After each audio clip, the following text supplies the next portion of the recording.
हो जाइए।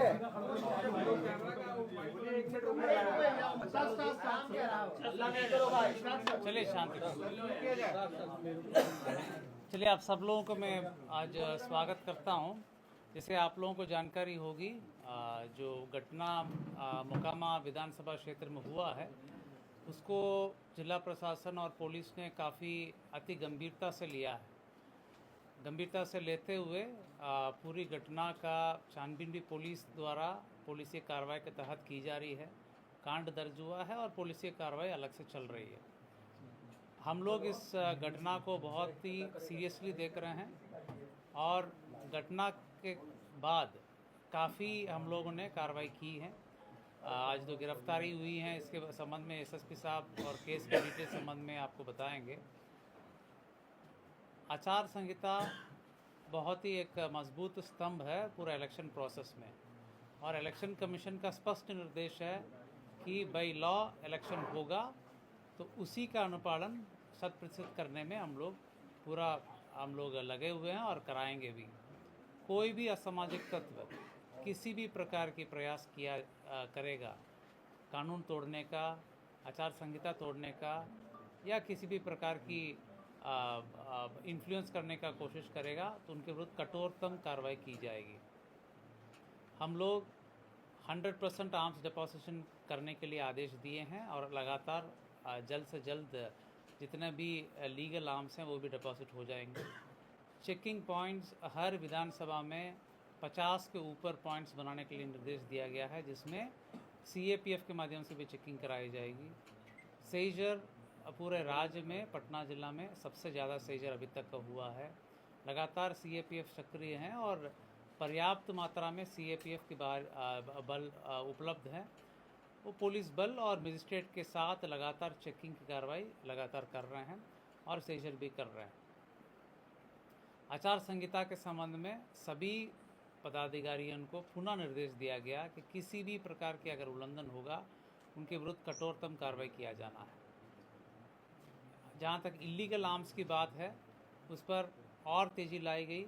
जहाँ जहाँ आवश्यकता हो सीएपीएफ को भी यूज़ करके उसमें छापामारी की जा रही है, और जहाँ पर भी ऐसे सूचना मिलेगी वहाँ पर हम लोग छापामारी करके कांड भी दर्ज करेंगे, उक्त असामाजिक तत्वों को जेल भेजने का काम भी करेंगे। कहने का मतलब इलेक्शन कमीशन द्वारा दिए गए निर्देश पूरे लॉ और कानून को फॉलो करके इलेक्शन की प्रोसेस संपन्न होगा, वो बिल्कुल होगा, उसको पालन कराया जाएगा। उसमें कोई भी बाधा उत्पन्न करेंगे उनके विरुद्ध कठोरतम कार्रवाई की जाएगी। मैं फर्दर जो केस संबंधित डिटेल से एसएसपी साहब आपको ब्रीफ करेंगे।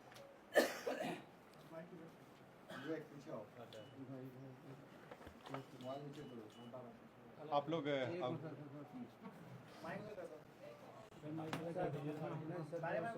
आवाज आ जाएगा आवाज।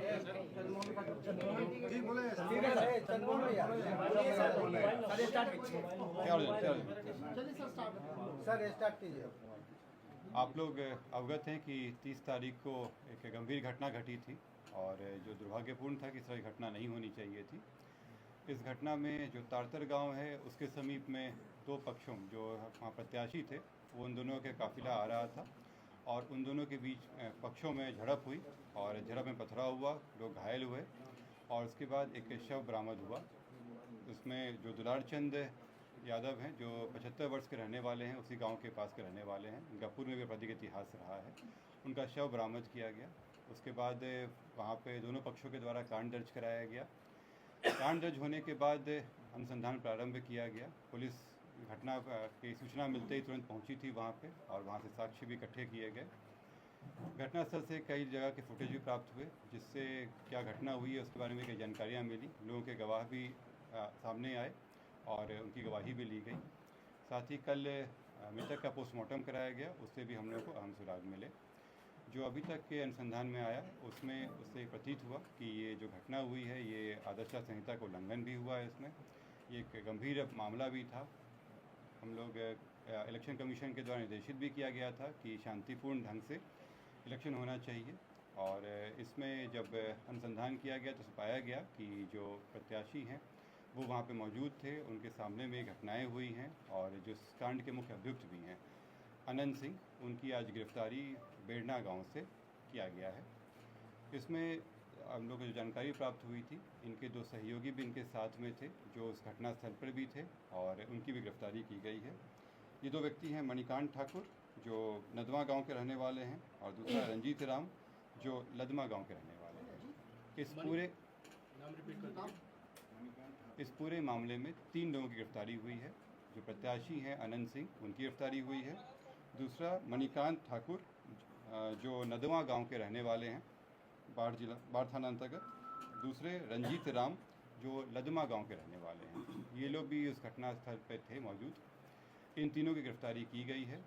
इन तीनों को आगे मजिस्ट्रेट के सामने प्रस्तुत कराया जाएगा और आगे विधि सम्मत कार्रवाई की जाएगी। कार्तिकेय जी, बात जानना चाहते हैं कि पोस्टमार्टम रिपोर्ट में गोली लगने की बात हुई थी। कौन सा आर्म यूज किया गया? आप लोगों को ये पता लगा? गोली चली है तो कौन से बंदूक से चली है? इसमें जो पोस्टमार्टम रिपोर्ट आया है उस रिपोर्ट में दिया गया है कि उनके जो मृत्यु का कारण बताया गया है उसमें बताया गया है कि जो शॉक लगा है उनको हार्ड और ब्लंट सब्सटेंस के साथ, जो उनके हृदय और फेफड़ों में जो चोट आई है। इसके अतिरिक्त उनके पाँव में गोली का भी आया है, जिनको गोली मारी गई है। इस दोनों चीज़ों से स्पष्ट होता है कि ये हत्या का मामला है और चूँकि घटनास्थल पे कई लोग मौजूद थे, वहाँ के लोगों के बयान वगैरह से ये स्पष्ट हो रहा है, तो इस कारण इसमें गिरफ्तारी। गोली बरामद हुई? नहीं, इसमें गोली बरामद नहीं हुई है क्योंकि इसमें जो मृतक के पोस्टमार्टम में पता चला कि एंट्री वुंड भी था और एग्जिट वुंड भी था। दोनों तरफ से हमला हुआ है। दोनों तरफ से जो आरोप लगाया दूसरे पक्ष में गिरफ्तारी हुई क्या? दूसरे पक्ष में कोई गिरफ्तारी हुई? दूसरे पक्ष में गिरफ्तारी हुई? मैं आप लोगों की बातों, मैं आप सभी के प्रश्नों का उत्तर दूंगा। यहाँ पे एक एक करके हम लोग बात करेंगे। दूसरे पक्ष की गिरफ्तारी हुई? लोग कह रहे हैं कि सरेंडर किया है अनंत सिंह ने, ये स्पष्ट कर दीजिए कि सरेंडर है या गिरफ्तारी है? सर, सरेंडर है या गिरफ्तारी? मैं एक एक करके आप लोगों के प्रश्नों का उत्तर दे देता हूँ। इसमें पहला बात जो था कि 3 लोगों की गिरफ्तारी हुई है। इससे 3 लोगों की गिरफ्तारी हुई है। इसमें अन्य लोग भी हैं जिनके विरुद्ध रेड छापामारी चल रही है। कार्तिकेय जी, दूसरे पक्ष की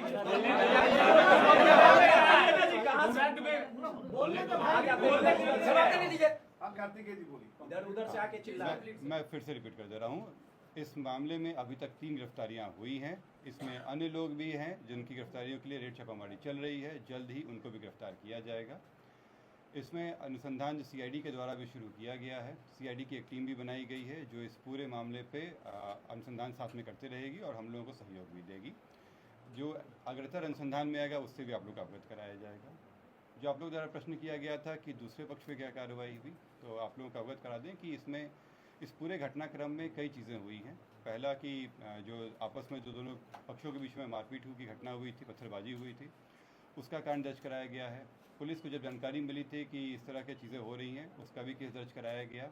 इसके अतिरिक्त जो गाड़ियों का काफिला था, उस आदर्श आचार संहिता का उल्लंघन था, उसका भी कारण दर्ज कराया गया है।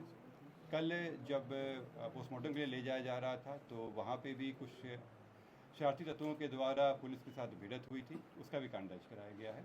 इन सभी कांडों में कल रात में कई जगहों पर रेड छापामारी करके कई लोगों को गिरफ्तार किया गया। इसमें दोनों पक्ष के लोग शामिल हैं।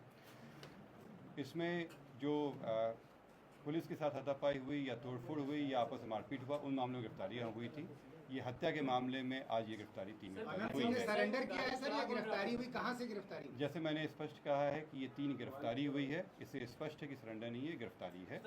और ये बेड़ना गांव जो बाढ़ के अंतर्गत आता है, वहाँ से गिरफ्तारी की गई।